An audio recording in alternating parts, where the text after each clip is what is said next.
अस्सलाम dear students, मैं सुनाया आप देख रहे हैं Shane educational hub. Dear students, आज का जो हमारा सेकंड लेक्चर है फर्स्ट चैप्टर वो है गैसेस एक्सचेंज इन ह्यूमंस। तो हमारे पास ह्यूमंस और जो होते हैं हायर एनिमल्स ना, वो रिस्पिरेटरी सिस्टम को इस्तेमाल करते हुए गैसेस को एक्सचेंज करते हैं, ठीक है ना। तो जो हमारे पास रिस्पिरेटरी सिस्टम होता है ना, वो टू मतलब इसकी टू डिवीजन है, टू पार्ट्स में हम इसको डिवाइड करते हैं, ठीक है। तो नंबर वन जो हमारे पास पार्ट है वो है एयर पैसेज वे और दूसरा है लंग्स, ठीक है ना।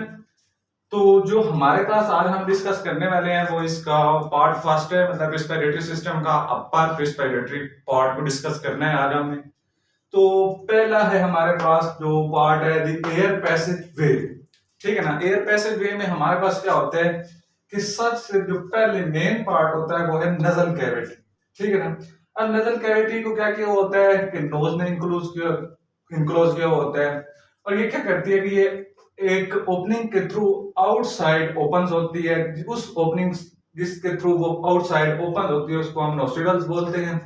और ये जो होता है दूसरा नजल कैविटी, ये टू पोर्शन में डिवाइड होता है, एक वाल के जरिए, और उस वाल को हम क्या बोलते हैं, टू पोर्शन में डिवाइड करते हैं एक वाल को, और हर एक जो पोर्शन होता है उसके अंदर आपके पास फाइन हेयर और म्यूकस प्रेजेंट होता है। और इन दोनों का काम क्या होता है, फाइन हेयर्स और म्यूकस का, कि ये जो डस्ट पार्टिकल एयर से आते हैं उनको क्या करते हैं, ये कैप्चर करते हैं और फिल्टर करते हैं, आगे नहीं जाने देते नोज के अंदर। तो उसके बाद ये जो म्यूकस होता है इसका ये काम होता है कि ये आपके पास मॉइस्ट और वार्म्स करती है जो इनकमिंग एयर बाहर एनवायरनमेंट में आ रही होती है, और इस एयर का जो टेम्परेचर होता है वो बॉडी के ऑलमोस्ट इक्वल रखती है। ये किसका काम है, म्यूकस का काम है। अच्छा, उसके बाद कहता है आपके पास कि इधर देखो डायग्राम में, ये हमारे पास है क्या, ये जो पोर्शन है ना ये वाला, ये है आपके पास नजल कैविटी, ठीक है। अब नजल कैविटी के बाद आपके पास इधर आ जाए तो ये जो पोर्शन हो रहा है ये आपको शो कर रहा है, ये नोज है। अब क्या हो रहा है कि ये वाली अंदर इंटरनल ये क्या है, नजल कैविटी, और ये जो नोज है, नोज ने नजल कैविटी को कवर किया हुआ होता है। उसके बाद हमने पढ़ा है कि दूसरा क्या होता है कि नजल कैविटी को ना एक वाल में डिवाइड किया हुआ होता है। अब देखो हमारा ये मतलब नोज है ना, ये सेंटर वाले, ये एक वॉल है, और हमारे दो पोर्शन है नोज के, एक ये दो पोर्शन है, और एक सेंटर वाली जो वॉल है ना, इसने इस नजल कैविटी को दो पोर्शन में डिवाइड किया हुआ होता है, ठीक है। उसके बाद हमने जो सेकंड पार्ट पढ़ना है वो है फेरिक्स। फेरिक्स क्या होता है कि नजल कैविटी जो होती है वो ओपन होती है फेरिक्स में by means of small openings which are called internal nostrils. We can say that कि जो नजल कैविटी है वो किधर जाके ओपन होती है, फेरिक्स में, और by means of two small opening, और उन स्मॉल ओपनिंग्स को क्या बोलते हैं, इंटरनल नोस्ट्रिडल्स। अब देखें ये हमारे पास जो नजल कैविटी है ये कहां पे ओपन हो रही है, यहाँ पे टू स्मॉल ओपनिंग्स में, और इसको हम क्या बोलते हैं, फेरिक्स, ठीक है।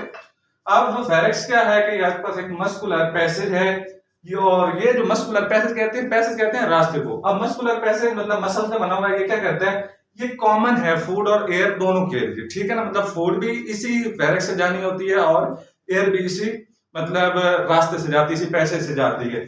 अब एक बात आपने याद रखनी है कि जो होता है ना ये मतलब फेरिक्स एट द सेम टाइम मतलब खुराक भी जाए और एयर भी जाए, ऐसा नहीं हो सकता। डिफरेंट टाइम में दोनों चीजें मतलब डिफरेंट टाइम में इस पैसेज से गुजरती हैं, ठीक है। उसके बाद वो क्या कहता है कि आपके पास ये जो फेरिक्स होता है ना, ये एक्सटेंड होता है टू द ओपनिंग्स ऑफ, वो ओपनिंग जो एसोफेगस और लाइरस के दरमियान प्रेजेंट होती है, उस ओपनिंग्स तक ये क्या हुआ होता है, एक्सटेंड होता है। अब जो एयर होती है वो मूव्स करती है, जाती है फेरिक्स से किधर, लैरिक्स की तरफ। अब लैरिक्स क्या होता है आपके पास कि ये एक तीसरा पार्ट है इसका अपर। अच्छा बेटा, जो थर्ड पोर्शन है वो है लैरिक्स। लैरिक्स क्या होता है कि ये आपके पास एक बॉक्स होता है जो कि कार्टिलेज का बना हुआ होता है, और आपके पास इसमें ना लैरिक्स क्या होता है, ये फेरिक्स और ट्रैके के दरमियान प्रेजेंट होता है, और ये क्या करता है कि इसको वॉइस बॉक्स भी कहते हैं। इसमें आपके पास टू फाइब्रस बैंड्स प्रेजेंट होते हैं, उन फाइब्रस बैंड्स को क्या बोलते हैं हम, वोकल कॉर्ड्स। अब जो वोकल कॉर्ड होते हैं वो लैरिक्स के अक्रॉस क्या होते हैं, स्ट्रेच्ड हुए होते हैं। आप क्या होता है कि जैसे ही आपके पास मतलब एयर गुजरती है ना मतलब वोकल कॉर्ड से, तो ये वाइब्रेट करते हैं, तो वाइब्रेशन की वजह से आपके पास क्या प्रोड्यूस होती है, साउंड प्रोड्यूस होती है। अब लिरिक्स यहाँ पे देखते हैं लिरिक्स क्या है। अब देखो ये आपके पास क्या है, ये ट्रैकिया है, ये फेरिक्स है। हमने कहा लिरिक्स किस किस में के दरमियान प्रेजेंट होता है, फेरिक्स और ट्रैकिया के दरमियान। कहां पे प्रेजेंट है, फेरिक्स और ट्रैकिया के दरमियान प्रेजेंट है। यू कैन से दैट ये जो लिरिक्स है ये कहां पे प्रेजेंट है, फेरिक्स और ट्रैकिया के दरमियान प्रेजेंट है। आगे हमारे पास यहाँ पे एक टर्म आई है गुलिट्स और एपिग्लिट्स। क्या होते हैं, तो जो गुलिट्स होते हैं ये नैरो ओपनिंग होती हैं जो कि फेरिक्स के फ्लोर के ऊपर फर्स्ट प्रेजेंट होते हैं, और ये लेट्स करते हैं टू द लिरिक्स, मतलब ये ओपन होते हैं गुलिट्स टू द विंड पाइप। और इनका जो फंक्शन होता है कि ये साउंड की प्रोटेक्शन के लिए रिस्पॉन्सिबल होते हैं। अब जो एपिग्लिट्स होते हैं, एपिग्लिट्स क्या होते हैं कि ये एपिग्लिट्स जो गुलिट्स होता है उसको मतलब एक कवरिंग में जो मतलब गार्ड किया होता है, जिसने कवर किया होता है, ढांपा हुआ होता है, उसको कहते हैं एपिगुलेट्स। ठीक है, एपिक मतलब अबव और गुलेट्स मतलब जो गुलेट्स के ऊपर जो लेयर प्रेजेंट, जो ढक्कन लीड नुमा ढक्कन होता है वो प्रेजेंट होता है, उसको एपिगुलेट्स कहते हैं। अब ये आपके पास क्या है, guarded by flap of tissue. इस फ्लैप ऑफ टिश्यू को क्या बोलते हैं, एपिगुलेट्स।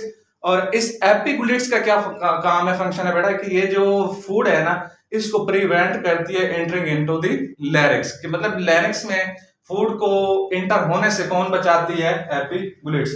तो ये है आज का हमारा लेक्चर। उम्मीद है आपको पसंद आया होगा, आपको लेक्चर पसंद आया होगा। तो अगर आपको ये लेक्चर मतलब पसंद आया है और सही समझ आई है तो मेरे चैनल शेन एजुकेशनल हब को सब्सक्राइब करें, लाइक करें और शेयर करें। नेक्स्ट वीडियो तक अल्लाह हाफिज।